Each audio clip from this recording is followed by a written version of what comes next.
Graça e paz. Queria convidá-la a ficar em pé. Você já está sentado há um tempo. Nós vamos orar, mas quero chamar aqui à frente o Saulo, que vai nos trazer palestra. O Saulo, vou apresentá-lo e nós vamos orar por ele. O Saulo é casado com a Fernanda, estudante de Ciências Sociais, missionário da Igreja Cristã da Família desde 2003, atuou no auxílio à igreja em Fortaleza, Feira de Santana e Teresina, foi missionário pela Jocum em Goiânia e em Rondônia, atuou também na Índia contra o tráfico de crianças e no sertão do Piauí. Logo, já passou por norte, sul, leste, oeste do nosso mundo, não é? Também atuou no projeto Mais Água em Betânia, no Piauí, projeto Fora da Caixa, e atualmente trabalha com jovens e adultos na Igreja Cristã da Família, na Vila Mariana, e é assessor parlamentar do deputado federal Carlos Bezerra Júnior, deputado estadual Carlos Bezerra Júnior, na área de Direitos Humanos e Cidadania. Então ele é o responsável. Deus te abençoe, te use, e nós vamos orar ao Senhor nesta hora. Feche seus olhos, vamos falar com o nosso Deus. Pai de amor bondoso, nós te agradecemos pelo privilégio que o Senhor nos dá de estarmos nessa noite e refletir sobre um assunto tão relevante, tão atual. Pedimos a Deus a bênção do Senhor sobre a vida do Saulo, e também, ó Deus, te louvamos, te agradecemos pelos recursos levantados, a oferta destinada à obra missionária. Que esse dinheiro, ó Deus, seja multiplicado para a glória do teu santo nome, e que teu nome seja conhecido entre as nações, e que a igreja, ó Deus, tenha o seu papel relevante em nossa sociedade, no nosso país e no nosso mundo. É assim que oramos, no nome de Jesus. Amém. Você pode se sentar.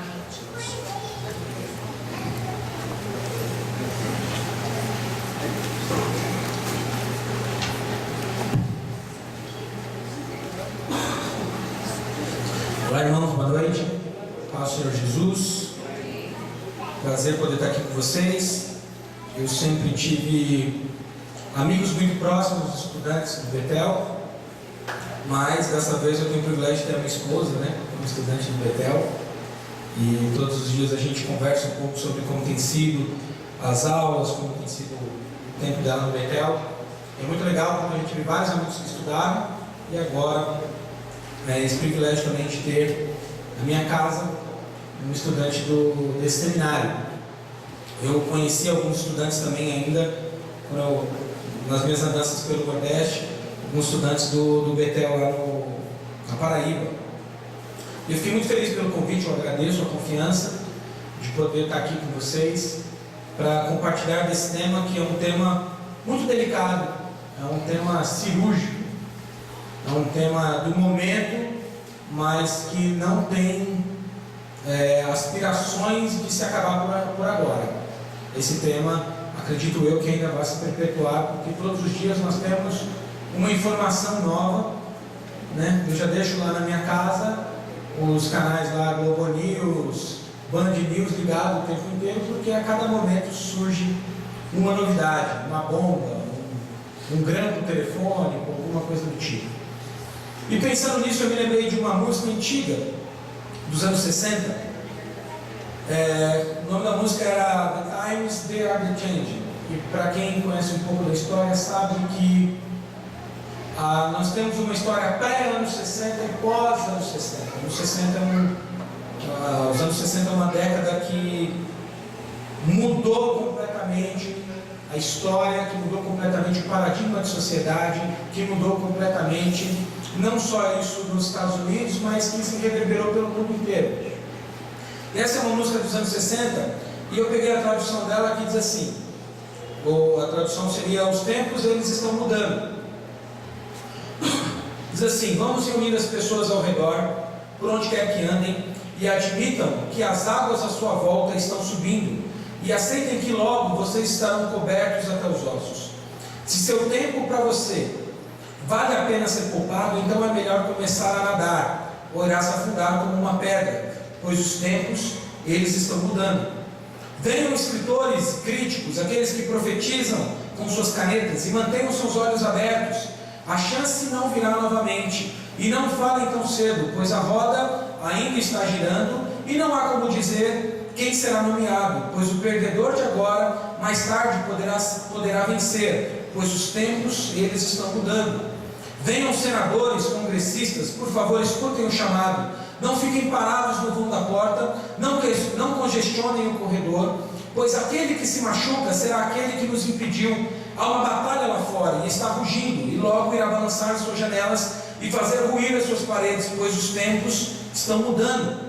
Venham mães e pais de todos os lugares, e não critiquem o que vocês não podem entender. Seus filhos e filhas estão além do seu comando. O seu velho caminho está rapidamente envelhecendo. Por favor, saiam da frente, se não puderem dar uma mãozinha, pois os tempos estão mudando. A linha está traçada, a palavra está lançada, e o mais lento agora será o mais rápido mais tarde.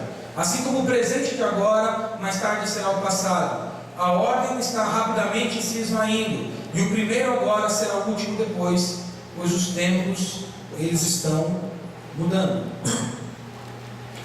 Os tempos estão mudando.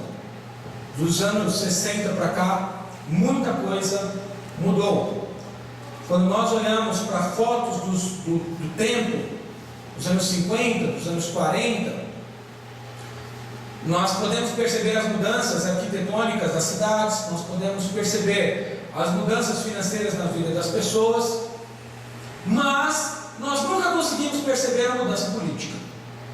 Para nós, tanto faz se o presidente fosse o Getúlio ou se o presidente fosse a Dilma. Para nós, Fernando Henrique e Lula são duas faces da mesma moeda. Para nós, ver algo de política na TV é coisa para pessoas que querem ficar batendo o tambor na rua. Para nós, falar de política é coisa de estudante de humanas de universidade pública. Para nós, falar de política é coisa para gente barbuda como eu, ou para pessoas que usam algum tipo de entorpecente, que gostam de fazer algum tipo de manifestação.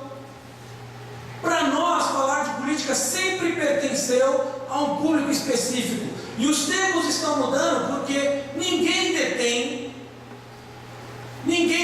em si só o conteúdo político.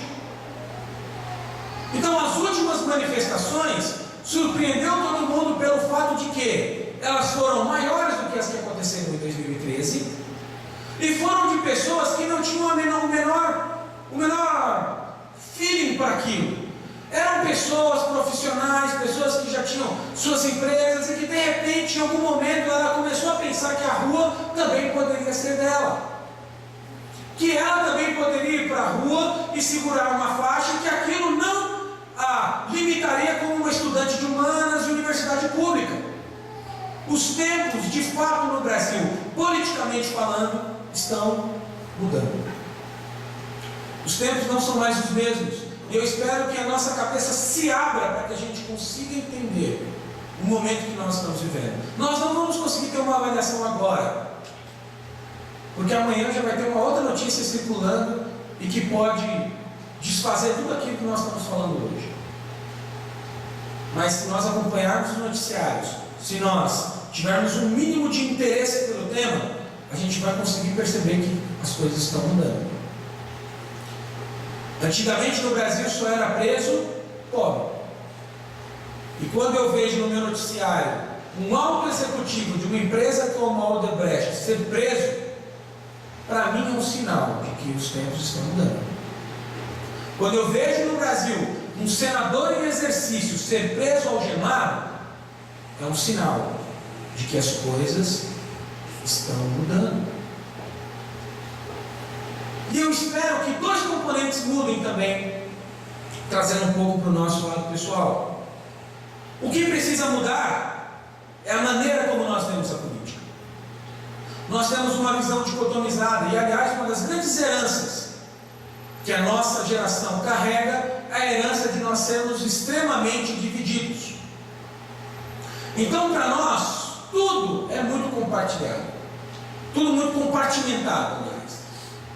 Então, nós conseguimos separar alma de espírito, a gente consegue separar brancos de negros, a gente consegue separar ricos de pobres, e a gente consegue separar também o pensamento político.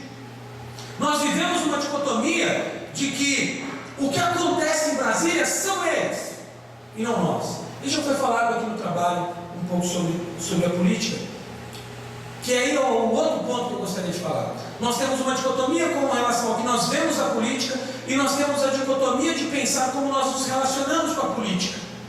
Nós nos relacionamos com a política achando que a política é o político. Então nós não nos relacionamos com a política como organização da cidade. Nós nos relacionamos com a política como político, como pessoa que tem CPF e que em determinado momento é eleito. Então nós olhamos para a pessoa e achamos que ela é a política. Então nós olhamos lá na televisão para o candidato X, vemos o Tiririca falando o que fala, e a gente fala assim: a política é a palhaçada mesmo.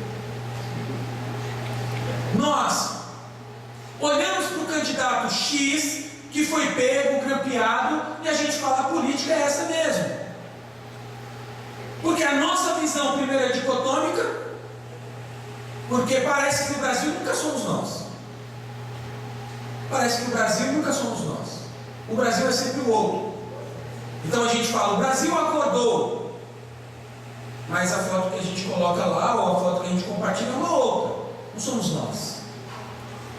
Nós temos muito essa relação de que eu preservo o meu indivíduo, mas questiono e critico o Brasil, como se o Brasil não fosse nós. E como se brasileiros não fôssemos nós. Então a gente assiste um dia lá como aquela da votação do Senado da Câmara Federal. Nunca antes na história desse país teve uma cena como aquela no domingo. Positiva, primeiro, porque conseguiu tirar o Faustão do ar. Segundo, porque nós começamos a ver aquelas pessoas e dizer assim: quem votou esse cara? Quem colocou esse cara lá? E aí a gente volta para esse prisma dicotômico de que com certeza foi algum comedor de mortadela. Foi algum nordestino que colocou essa pessoa lá. Foi o pessoal da favela X que deve ter colocado essa pessoa lá. Eu não fui. Nós olhamos sempre como se não fôssemos brasileiros. Nós não temos um mínimo de civilidade com o nosso país, ao ponto de que nós nos achamos mais justos, porque o candidato que está no poder talvez não foi o que nós votamos, então a culpa não é nossa. A culpa não é nossa. Então, afunda o Brasil, porque afinal eu sou brasileiro, de preferência eu gostaria de estar em Miami. Eu gostaria de já estar morando em Miami, porque lá sim as coisas funcionam. Eu tive a oportunidade de morar 1 ano na Índia. E foi uma experiência extremamente interessante para mim. E foi muito importante ver como que aquelas pessoas são nacionalistas. Por toda a história que eles passaram pela colonização inglesa, por todo o sofrimento que tiveram com Gandhi, depois com Indira Gandhi, com outras figuras políticas. Todo o carro indiano, ele tem na frente do seu capô, tem uma bandeirinha indiana enrolada com um plástico em cima. E no mês da independência da Índia, todo mundo tira aquelas bandeirinhas e todos os carros circulam com a bandeira do seu país. Quando nós, estrangeiros, estávamos lá, a gente questionava porque é um país maluco. E aí a gente às vezes queria questionar os indianos, e eles olhavam para a gente e falavam assim: vai embora. Se o seu país é bom, o que você está fazendo aqui no meu? Nós não temos coragem de falar isso para um americano. Nós falamos assim: é verdade, nosso país é um horror. Aqui nada funciona. Aqui é o apocalipse geral. Não temos ordem, não temos nada nesse país. Se eu falasse isso para o indiano lá, era capaz de eu ser agredido. Embora eles tenham alguns costumes, por exemplo, costumes higiênicos difíceis. Eles uma vez, tinha um indiano nosso e eles entravam, nem batiam na porta, eles entravam, abriam a geladeira, pegavam uma garrafa de água e colocavam na boca. E aí ele fez isso uma vez, fez duas, aí eu fui repreender, eu falei assim, não, gente, não faz assim. Ele, não, mas aqui a gente faz assim. Eu falei, não, a gente não faz assim, você coloca no copo. Ele olhou para mim e falou assim, vai embora. Se você quer ser brasileiro aqui na Índia, vai embora. E eu comecei a pensar que talvez nós temos essa dicotomia. Na verdade, nós estamos no Brasil, mas nós não gostamos de ser brasileiros. Nós questionamos às vezes, poxa Deus, o Senhor podia ter, né? Os calvinistas, eles podem dizer assim, o Senhor poderia ter me colocado, né? Me feito eleito na Inglaterra, né? O Senhor poderia ter me feito eleito em outro país, não um país como o Brasil. Porque o que nós vemos na televisão parece que é o país que nós não somos. Precisamos mudar a nossa visão quanto a isso. E a nossa relação é a relação com a pessoa política e não com a política em si. Então pode estar acontecendo o maior caos no nosso bairro, na nossa região, e a gente não tem nada a ver com isso, porque a nossa relação é com o político, que nós já aguardamos que ele vai bater na nossa porta de 4 em 4 anos. Então nós só vamos pensar política, ou vamos falar de política, quando já tem ali um candidato batendo na porta. Ou quando nós vemos o candidato X lá na TV, que foi preso, extraditado, a gente fala, tá vendo? A política é isso. Mas de fato a política não tem nada a ver com isso. A política é a organização da cidade. A política, nós estamos mais embrenhados na política do que nós podemos imaginar. Não é só a frase do Aristóteles a respeito de que o homem é um animal político. É uma realidade, porque se nós vivemos em uma cidade, nós estamos submersos na política. Podemos não perceber, é um negócio meio Matrix. Quando eu vim trabalhar com política, foi que eu vim perceber a amplitude do negócio. Porque até então a gente fica ali achando que é uma coisinha qualquer. Moramos na cidade, estamos submersos nela. E as cidades, ela tem uma peculiaridade. A cidade tem uma peculiaridade. Eu não sei quem se lembra a primeira pessoa que edificou uma cidade. A primeira pessoa que edificou uma cidade na Bíblia. Lá em teologia, a gente aprendeu. Sidney é a primeira pessoa que criou uma cidade. Nimrod. Tecnicamente sim, mas a primeira pessoa que sai que cria uma cidade é Caim. Caim representa a fuga da presença de Deus. Ele vai e funda uma cidade, e o nome dessa cidade é o nome do filho dele, que é Enoque. Não o Enoque que foi trasladado. Está lá em Gênesis capítulo 4, versículo 17. Caim, então, o fugitivo Caim, ele é a primeira pessoa que edifica uma cidade. Então a cidade, esse lugar de muitas pessoas morando junto, ela tem uma simbologia, ela tem um sentimento de fuga. E ao olhar para a cidade de São Paulo, a gente consegue perceber alguns desses elementos, porque muita gente que veio para cá veio fugindo de algo. Os fundadores da cidade são fugitivos. Os fundadores de São Paulo foram fugitivos. Os edificadores da cidade, ali entre os anos 30, a partir dos anos 30, que é aquela massa nordestina que migra por causa da seca, são fugitivos da seca. A cidade, ela tem um componente de fuga. Ela tem um componente de agregar pessoas que estão fugindo de algo e estão sonhando com alguma outra coisa que tem um caráter econômico, tem um caráter financeiro, tem um caráter libertador. Paulo vai dizer que o mundo, essa organização, esse sistema, é um lugar onde jaz o maligno. Então, quando nós olhamos para as organizações sociais, a gente já tem esse sentimento. Por quê? Porque as organizações sociais sempre foram injustas. É impossível você ver no sistema feudal justiça. É impossível você ver no sistema monárquico justiça. Por que a monarquia caiu? A monarquia é bíblica até. Por que começam a se levantar os profetas? Porque os reis se tornam injustos. A começar pelo próprio Davi. Os profetas nascem num cenário onde o maior questionado pelas injustiças da nação, quem era? o próprio rei. Os profetas questionavam os reis, chegavam diante dos reis e falavam assim: ó, você vai cair, vai ter um grande telefone aí e você vai cair. Os profetas chegavam para os reis e falavam assim: você que roubou a Petrobras vai cair.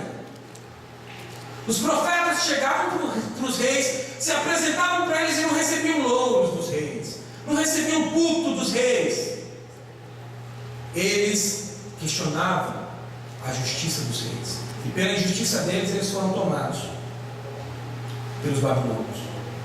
Quando Jeoaquim, que é o rei, é questionado pelo profeta Jeremias, Jeremias fala assim: você vai morrer e o povo vai ser levado cativo.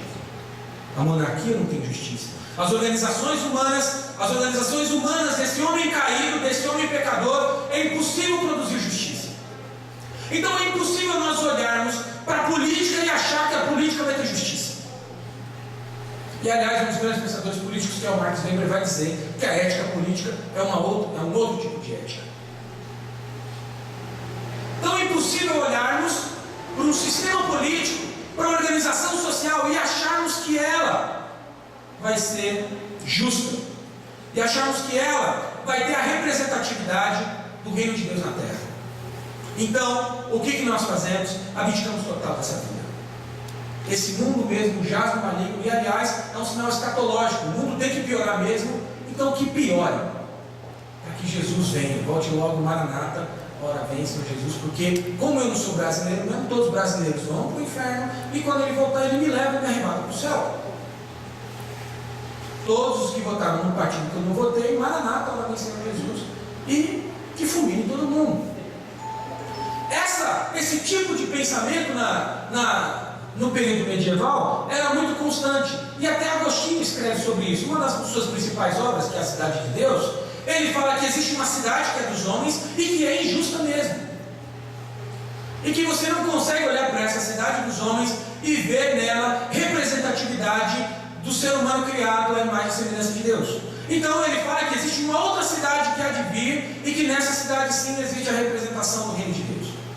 Um outro cara que eu queria destacar para vocês é o bispo Eusébio de Cesareia, e ele tinha uma tese chamada Vida Perfeita e a Vida Permitida. Ele escreve assim: 2 modos de vida foram dados por Cristo à sua igreja. O primeiro é além da natureza e acima da vida humana comum, plenamente e permanentemente separada da vida comum e costumeira do ser humano. Ela se devota somente ao serviço a Deus. Esta é a forma perfeita da vida cristã. O segundo tipo de vida, mais humilde, mais humano, me permite possuir capacidade para a agricultura, para o comércio, para outros interesses mais seculares, como também para a religião. Um tipo secundário de graça é atribuído aos tais. O que o pessoal no período medieval fazia? Já que o mundo é esse caos, imagina você vivendo na era medieval, o mundo é esse caos, então o que a gente faz? Se desconecta desse mundo. Começa a construir monastérios, os mais isolados da cidade possível. Então, eu fui num encontro do RENAS, lá na Rede Evangélica Nacional de Ação Social, lá no Rio de Janeiro. Foi um monastério no Morro de Santa Teresa. É um monastério lá em cima do morro. Lá em cima você quase pega na mão do Cristo Redentor. É um negócio muito alto. Você consegue ter uma panorâmica do Rio de Janeiro lindo. E várias pessoas reclusas lá. Antes, eles construíram isso em 1700 alguma coisa, exatamente para ficar distante da vida em sociedade. Porque a política é esse ambiente. A polis, a cidade, é esse ambiente massacrante, coercivo. É esse ambiente onde os valores são quebrados todos os dias. Então o que nós fazemos como cristãos? Vamos morar em outros lugares. A gente teve um período do Evangelho em São Paulo onde a maioria das igrejas queria ter acampamentos distantes, porque tira as pessoas na época do carnaval, porque o carnaval é a festa da carne e as nossas pessoas não, os nossos irmãos não podem estar em contato com a carne, então nós vamos para um acampamento reservado, um local reservado. E outras pessoas começaram a morar nesses lugares, porque não podiam se contaminar com o que acontece na cidade, porque no mundo, enfim, jaz maligno. Nós nos apartamos da política porque o que nós vemos a respeito da organização da cidade e da relação dos candidatos e da relação dos políticos é extremamente cruel. Então, nós vivemos hoje um momento em que nós acreditávamos que a presidente tinha que cair. Só não imaginávamos que aconteceria da forma que aconteceu, e muito menos que na sequência nós já tivéssemos tantos ministros que já caíram. Então é impossível você saber hoje algum ministro mesmo, porque eu não sei se ele vai estar de pé amanhã. E vai cair mais gente. Segundo o áudio, não vai ficar pedra sobre pedra. Então nós preferimos distância mesmo. Se distancie disso. Porém, o texto que eu queria ler com vocês em Mateus 5, Mateus capítulo 5,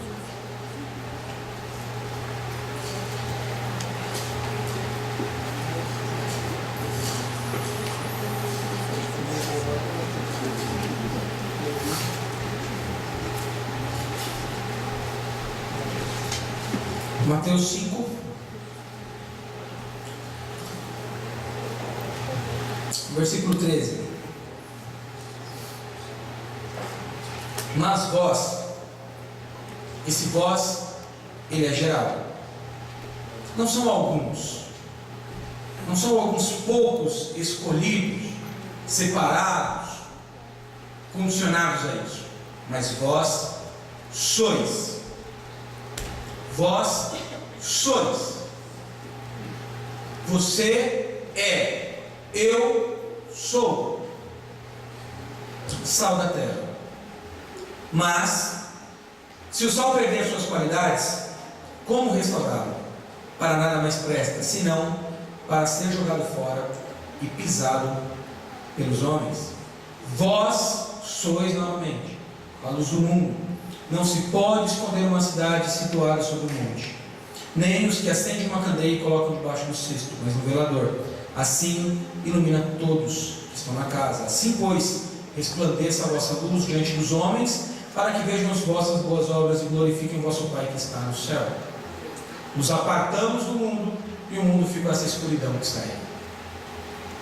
Nos apartamos do mundo, e aí tem uma crítica do Paulo Júnior que eu acho muito legal, que circulou várias vezes aí nos Facebooks da vida, que o Brasil está desse jeito porque a igreja é desse jeito.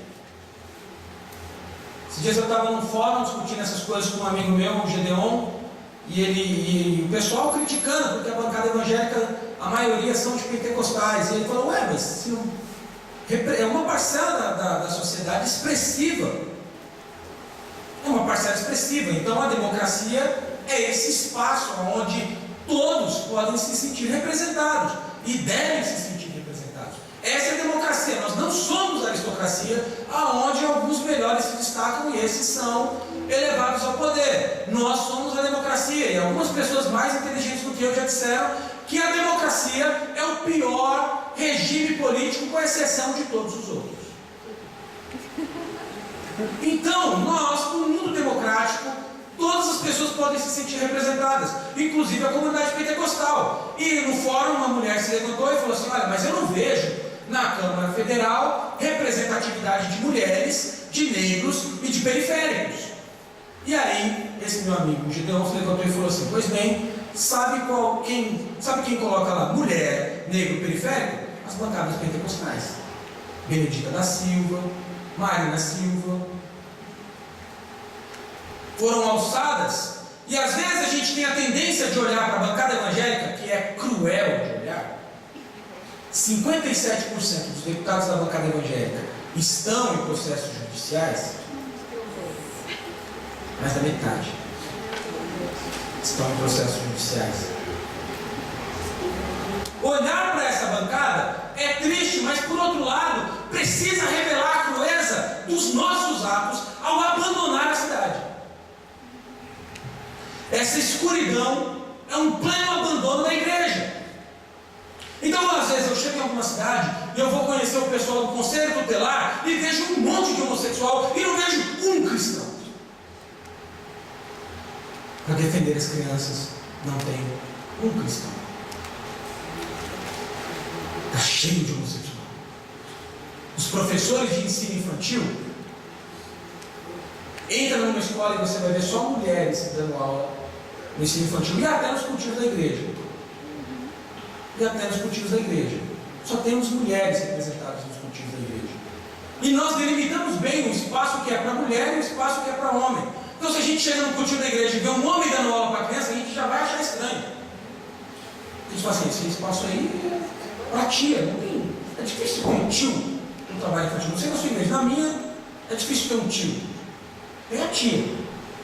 Aí na escola tem a tia. Não tem o tio. A gente fala assim, a mulher fica nesse ambiente aí. Aí você vai nos lugares de destaque, a maioria são homens, porque nós delimitamos os espaços. E isso eu não falo de questões teológicas, eu falo da questão da relação mesmo. Ao olhar como aconteceu recentemente o estupro que aconteceu no Rio de Janeiro, a gente começa a dar um monte de desculpas, sem parar para pensar de que ela é uma menina e que ela poderia estar fazendo o que fosse, não justifica a barbárie que cometeram com ela. Ah, mas tinha foto dela de fuzil. Ela poderia estar com uma bazuca na mão. A nossa maneira de pensar é nós aqui e tudo isso que acontece na cidade, lá é uma escuridão na cidade. É uma escuridão na cidade. E nós estamos nos nossos monastérios adorando e tendo a nossa vida devocional a Deus. Isso implica em duas atitudes para acabar. A maneira como vemos a política. A maneira como nós vemos, segundo Kuyper, que era um pastor holandês que abriu mão do pastorado, foi se tornar primeiro-ministro, começou uma revolução na Holanda. Ele tem vários escritos, e um deles é sobre as esferas da sociedade, porque nós aprendemos a ver a sociedade como uma sociedade indiana. Na sociedade indiana, é o corpo de um deus que tem a cabeça, que são os brahmanas, e vai descendo as castas até os dalits, que são a poeira, os pés dos deuses. No contexto mais moderno, nós temos as nossas pirâmides sociais, a pirâmide de Maslow e outros elementos que tem, que coloca os pontos que são principais e depois vai descendo. O Kuyper quebra um pouco isso e fala que a sociedade é dividida por esferas, onde não tem uma esfera que é superior à outra, mas elas todas estão colocadas na mesma linear. E o reino de Deus, quando ele vem, ele precisa urgentemente ser manifestado a todas essas esferas, não em grau de importância, mas em grau de obrigação. Então, a mesma obrigação que eu tenho de edificar a igreja, eu teria de edificar a política. A mesma obrigação que eu tenho com a mídia, com as artes, eu deveria ter com a igreja. Porque a sociedade é um todo onde não existe superior. Nós acreditamos que a igreja é superior à nossa sociedade. Então, às vezes, nós queremos que os candidatos venham aqui e beijem a mão das pessoas que a gente... Porque precisa, é como se fosse monarquia. Mas a sociedade, ela está alinhada com a igreja. E, aliás, se olharmos pelo prisma de Jesus, nós deveríamos estar aí um tanto abaixo para conseguir servir a sociedade, para conseguir ser alicerce para essa sociedade. Mas nós não falamos mais disso. Nós não sabemos o que acontece no nosso bairro. Nós não nos relacionamos, porque o óculos que nós usamos não envolve ver a cidade que nós moramos. Nós só reclamamos. Então, todos os dias a gente acorda, um paulistano normal, acorda, toma o seu café, liga a sua televisão e já começa a adoração negativa. Não sei se pode existir adoração negativa, mas é como se fosse uma adoração negativa. A gente já liga a televisão e aí já começa a reclamar, porque está dizendo que vai chover. Essa cidade só chove. Ou cidade desgraçada para chover. Aí, no outro dia está calor. Ou calor insuportável. Ou cidade terrível. Aí está dizendo que a marginal está parada. O prefeito miserável diminuiu a velocidade, agora ninguém anda nessa cidade. Aí acontece uma manifestação. O povo sem ter o que fazer. Por que não vai se jogar numa ponte e deixa eu andar nessa rua? Aí o sinal está quebrado. Cadê os amarelinhos que só aparecem para minha multa. Na hora do sinal não tem um. E a gente passa o dia adorando.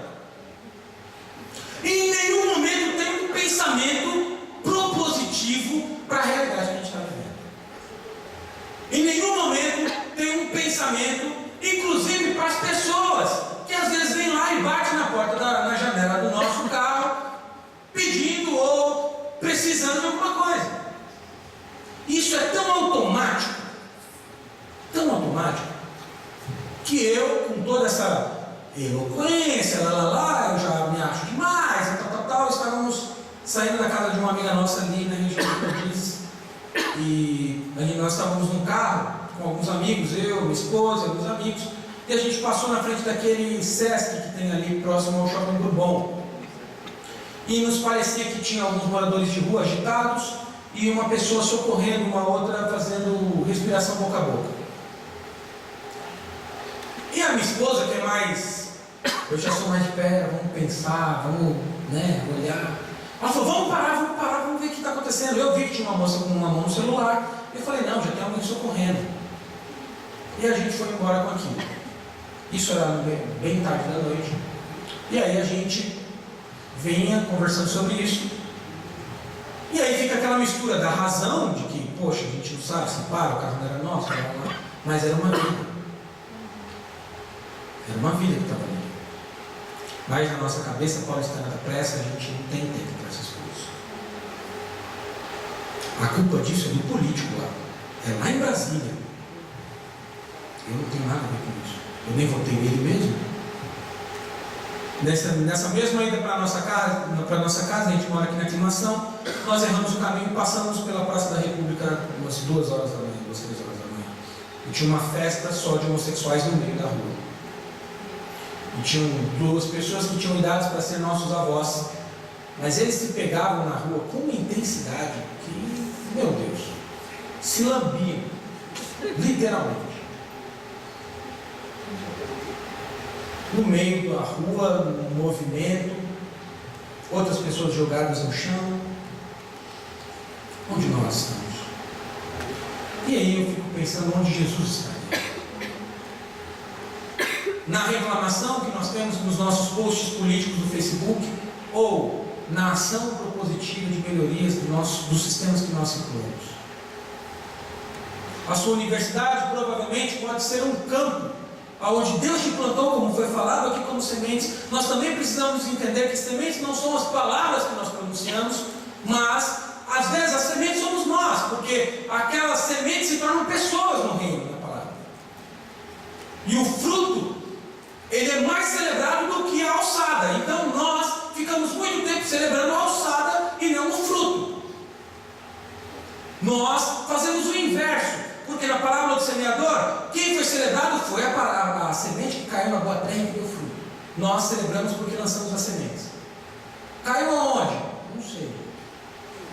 Mas eu celebrei porque pelo menos eu lancei a semente.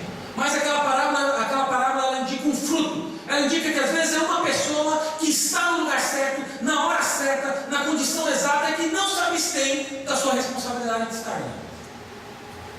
Porque às vezes nós nos abstemos da nossa responsabilidade nos lugares em que nós estamos. E aí nós achamos que Deus tem que nos mandar, na verdade, para a Austrália.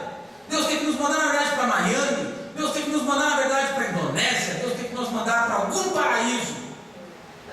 E enquanto eu estou aqui como brasileiro, como servo de Deus nessa terra, eu não tenho responsabilidade nenhuma. A responsabilidade, na verdade, é de quem está lá em Brasília, que foi votado para isso. Enquanto cultivarmos esse pensamento, enquanto cultivarmos esse tipo de relação, nós temos a tendência a piorar. Precisamos entender que onde nós estamos é o ponto de partida para aquilo que Deus quer fazer nessa cidade. Precisamos entender que o lugar em que nós estamos é o ponto de partida para Deus alterar as coisas nessa cidade. Eu costumo falar que nós somos aqueles, como lá em Atos, quando os apóstolos chegaram na cidade, as pessoas disseram assim: eles estão bagunçando o mundo, nós estamos colocando as coisas no lugar. Ao olhar uma criança ser espancada, nós vamos lá e dizemos que não. Eu fui para uma cidade aqui no Vale do Ribeira e chegamos lá para fazer a nossa igreja, ao ir lá algumas vezes, descobriu, uma cidade chamada Barra do Turvo, que quase todas as crianças da cidade tinham sido passadas por abusos. Um número absurdo. O pessoal encontrou o caso de uma menina que era filha do avô. O cara se casou com a mulher, teve uma filha, engravidou a filha, teve uma neta, engravidou a neta, e a neta com 12 anos teve um aborto. Essa menina, quando o pessoal pediu para orar, se alguém tinha um tipo de pedido de oração, ela falou assim: eu queria que meu avô fosse preso. Era o pedido de oração dessa menina.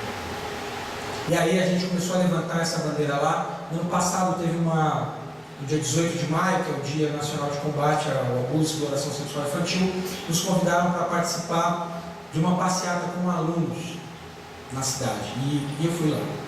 A Cris também esteve lá com a gente. E no meio, aliás, a Cris, da Igreja de Guarulhos, é quem coordena esse trabalho nessa região. Se algum dia vocês se interessarem e quiserem conhecer, pode falar com a Cris. E aí, nessa passeata lá, nós estávamos lá, e um senhor veio conversar comigo, um senhor embriagado. Eu descobri que ele era o chefe do Conselho Tutelar da cidade. Totalmente embriagado, casado com uma moça de 15 anos. Era o chefe do Conselho Tutelar da cidade. Veio conversar comigo, ele sabia que eu estava trabalhando como um deputado, blá blá blá. Veio conversar comigo, perguntando se eu podia conseguir para ele um carro. Porque o carro do Conselho Tutelar, quem usava era o prefeito. Uma cidade como essa, casos como esse, nós precisamos colocar em ordem essa escuridão. Nós precisamos trazer um pouco de luz nessas trevas. Esses dias o Facebook me lembrou, acho que foi no ano passado, teve um caso de uma jornalista que estava no metrô e um rapaz ejaculou na roupa dela, dentro do metrô. Não sei se vocês vão se lembrar desse caso. E nós juntamos, uma amiga nossa, Sara, aqui, ela estuda jornalismo, juntou com umas amigas da turma de jornalismo, e nós fomos para o metrô com alguns cartazes pedindo para que o metrô tomasse providências e que as pessoas também não se omitissem ao passar pelo constrangimento que passam todos os dias num sistema público como o nosso. Temos muito problema. O problema não é só em Brasília. O problema está em todos os lugares, porque a polis, a cidade, foi abandonada por nós. Porque o mundo a qual Jesus falou que nos enviaria e que não nos tiraria de lá, mas que nos livraria do mal, nós não acreditamos nessa palavra. Então nós temos medo. Nós temos medo de alguma ação. Nós temos medo de encarar os fatos e de intervir como igreja. Nós temos medo de ser salvo. E a minha oração aqui hoje é para que a gente comece a ter coragem de encarar a realidade dos fatos em que nós vivemos. O problema do Brasil não é um partido político. Antes fosse, quem dera fosse um partido político. O problema do Brasil é a maneira como nós nos posicionamos diante dele. E aí esse problema é um problema nosso. Deveríamos nos colocar de joelhos como os profetas e dizer assim: nos perdoa, Senhor. Nós pecamos e pecamos muito. Quando eu vejo, eu participo de reuniões da Comissão de Direitos Humanos na Assembleia Legislativa, me dá dó. E ver alguns candidatos, alguns deputados evangélicos que fazem parte dessa comissão, é lamentável. É lamentável. O tipo de lei que se aprova, o tipo de pensamento que se tem sobre a cidade, é aquele que eu penso: será que Jesus teria? Para encerrar, eu leria Mateus, capítulo 5, versículo 1.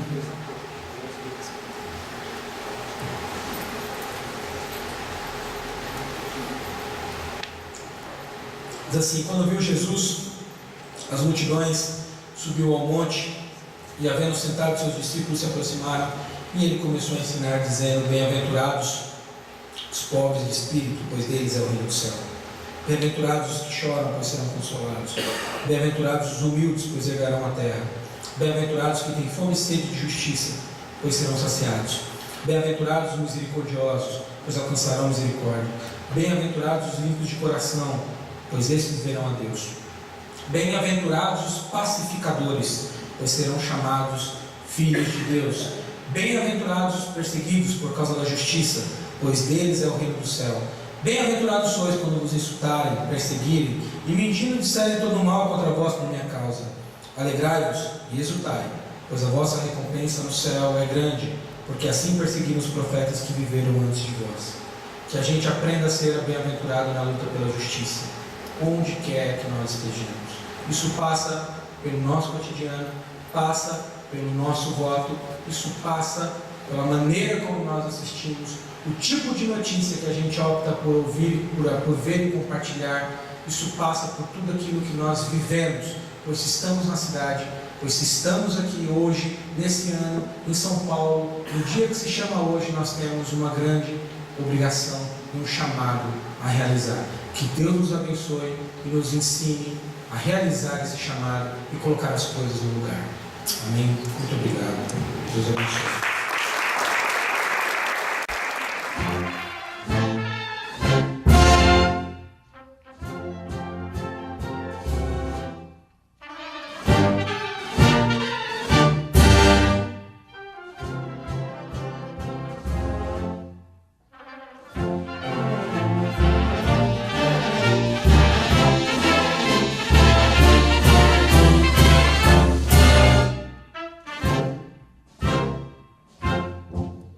Ouviram do Ipiranga as margens plácidas de um povo heróico, brado retumbante, e o sol da liberdade em raios fúlgidos brilhou no céu da pátria nesse instante.